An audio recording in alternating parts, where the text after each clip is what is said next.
What's up, everybody? This is Jay from Interview Query and Data Science Jay, and today I would love to go over some personal data science project ideas with you guys.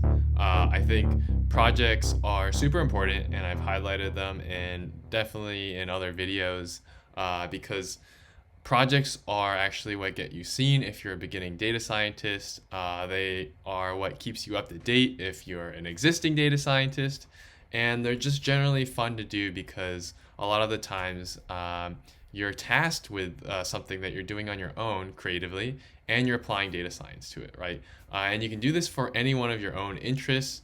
If you don't have any interests, then I'm here to give you some project ideas. Awesome.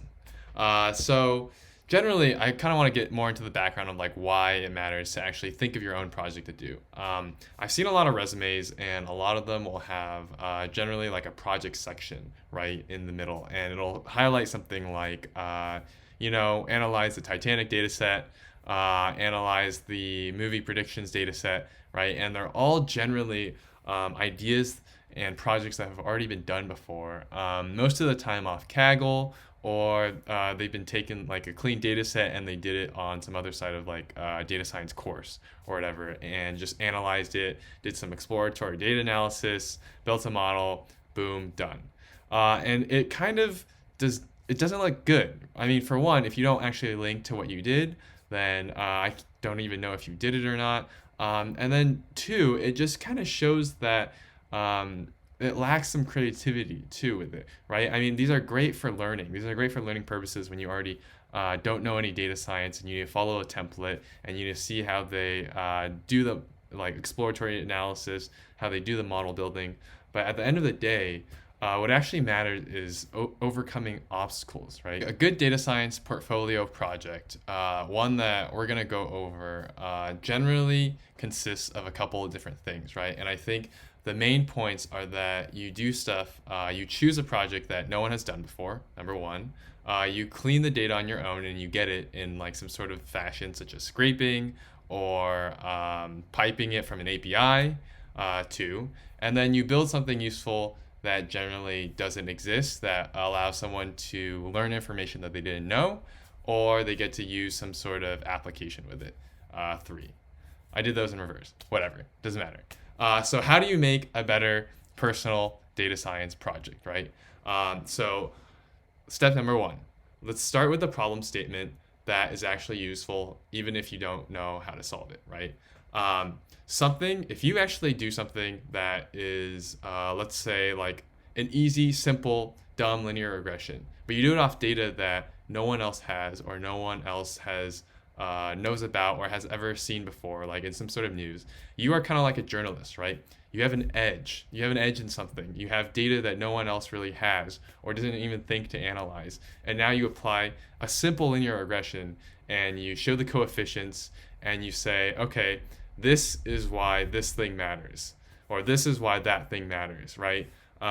Let's take, for example, Craigslist rental pricing, right? When I did a project with the Seattle rental analysis based on the Craigslist housing prices at that time of rents, no one else had ever done it before. The data had already existed. People already kind of knew what it was about, but at the same time, it was so easy. Anyone could reproduce it, but it was just an easy linear regression. I didn't do any fancy neural nets, deep learning. I didn't know any of that stuff. I still don't know any of that stuff, right?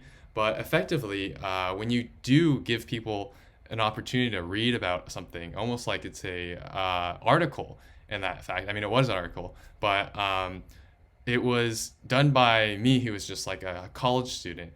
And being able to do that actually effectively showed that I would take, one, the initiative to analyze some data, two, I would actually scrape it, and then three, actually try to build a model that had some insights off of it. All right, step two. Always do the full stack data analysis. And what do I mean by full stack data analysis? I mean by going from project end to end. This shows that you can, one, clean ugly data, two, get the ugly data by scraping it, three, create like a data pipeline to a database from your scraper, or from like an API that you call, four, eventually analyze the data, provide some shiny graphs that look cool that no one else has ever seen before, that provides the end user with new information. And then 5, possibly, if it actually matters, build a web app with it, or something that you can actually demonstrate to the public. So if I take my old example, I didn't actually build a web app out of the Seattle rental analysis.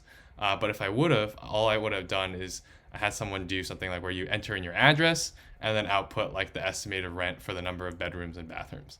Something like that is just at 1, providing value, and then 2, you're actually showing the inner workings of it. People love the how did I build this? How is this actually done? Here's the end result, because it's really cool. Projects like that are very, very cool. They're very interesting, and people love to engage with it. And eventually, if you could showcase that you've done all this, got some views, then people that will actually be viewing the project may also be hiring managers that will hire you as well.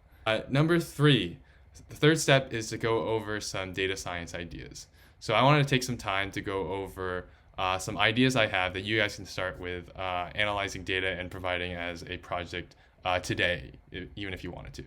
All right, the first project idea that I have is around live events. And this one is pretty doable depending upon how good you are at scraping, right? And so effectively, I think one thing that's been super interesting over the past few years has been past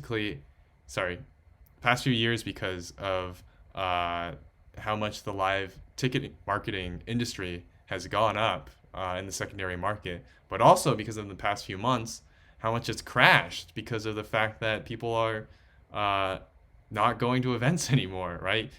From the pandemic. And it's super sad, but you can see that there's still events being played right now, and there's all this data from it. And so interestingly enough, there's a pretty easy way to get access to this data. So if I go to this network tab, right, and I do a refresh, I can see that, oh, well, I can't see it anymore. Weird. Let's do it again. Refresh. Check it out. So now we're looking at this network tab. I'm preserving the log, but look, here's the listings.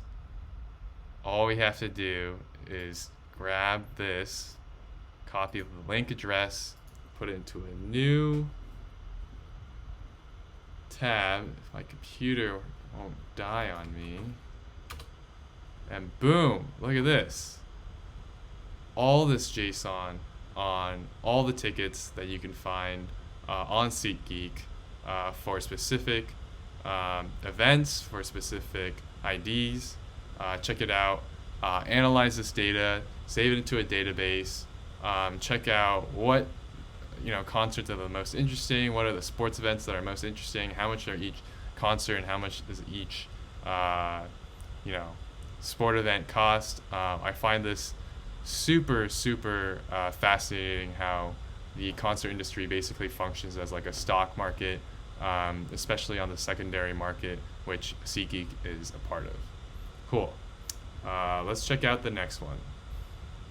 This is one of my favorite websites, Twitter. And Twitter itself has a very interesting API, right? Twitter data can be accessed through the Twitter API, which is pretty simple and easy to use if you look at for the Python API right here. If you look at the documentation, we can see that a lot of this stuff comes from basically you have to create like your own OAuth key, but for the most part, you can search a lot of these tweets and get back different actual tweets. And so I think if you search for different keywords that are around things that you're interested in, such as something that's very trending right now is the Black Lives Matter movement. You can see these different things. COVID-19 has always been around for a while. These kinds of trending topics make for really good data, and I think a lot of the interesting usage comes from how you can visualize this data and how we can use this data to understand exactly what is important, what the keywords are, doing natural language processing analysis on it, all of that stuff. All right, my next favorite website for because I love looking at apartments and houses, but I would say that While rental analysis is really cool, and I still do it to this very day. Another interesting thing is just the pricing of different items on secondary markets again, but just for stuff like bicycles, right? Like, how do you know how much a good bicycle is going to cost? If you are a bicycle enthusiast, you probably have an idea. You have some features that you can use.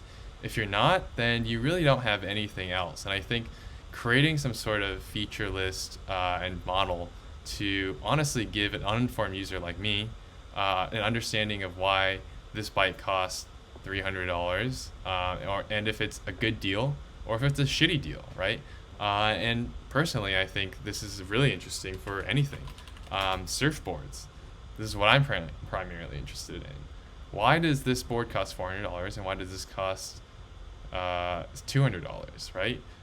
So these things are generally variable, and it's really helpful to understand why all these different kinds of items, cars, surfboards, bikes, just anything generally a little bit expensive, will actually be differently priced, and find out what's actually a good deal at the end of the day. Okay. Lastly, one of my favorite websites that I check every single day is Hacker News, right? And so, why is Hacker News? Why do things go on Hacker News? If you aren't familiar with Hacker News is basically a forum, basically news board that surfaces the most interesting content, almost like Reddit, except specifically surfaced and specific to tech.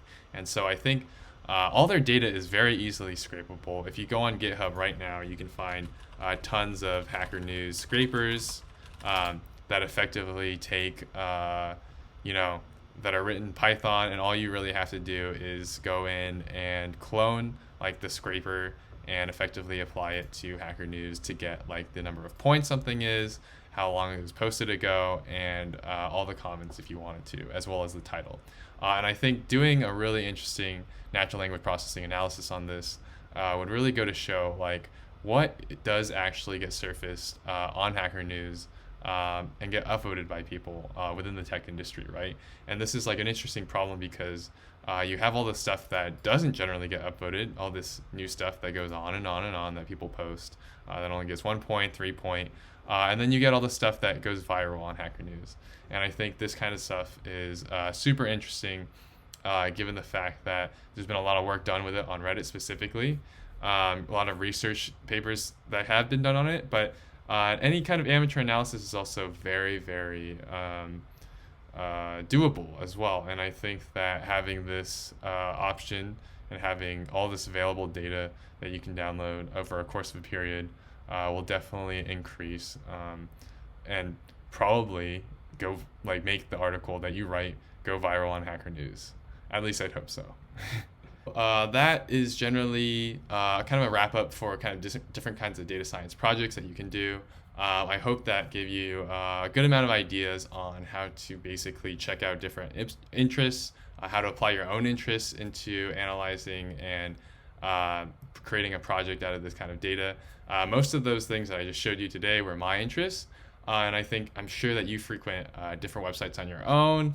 You have different hobbies, and I would implore you to really, really think about what your hobbies are and how you can apply that to data science. Merging two hobbies together is generally almost always a good idea, and I think that because it fuels the kind of interest as well as the creative learning process for yourself, you'll find that working on it will be way more interesting than any other kind of data science project that you'll find on Kaggle that is just templated for you, that won't provide as much as a good enough experience as if you're just finding your own kinds of project to work on.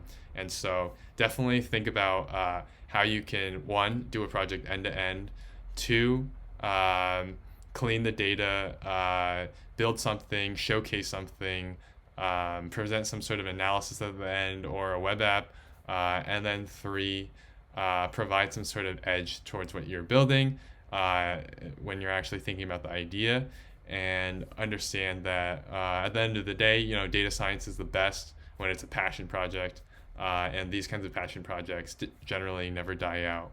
It just takes some time to ponder about it, but don't lose hope if you can't think of anything yet, because I'm sure eventually you'll find yourself questioning something one day and then just thinking, how can I apply data science to that, right?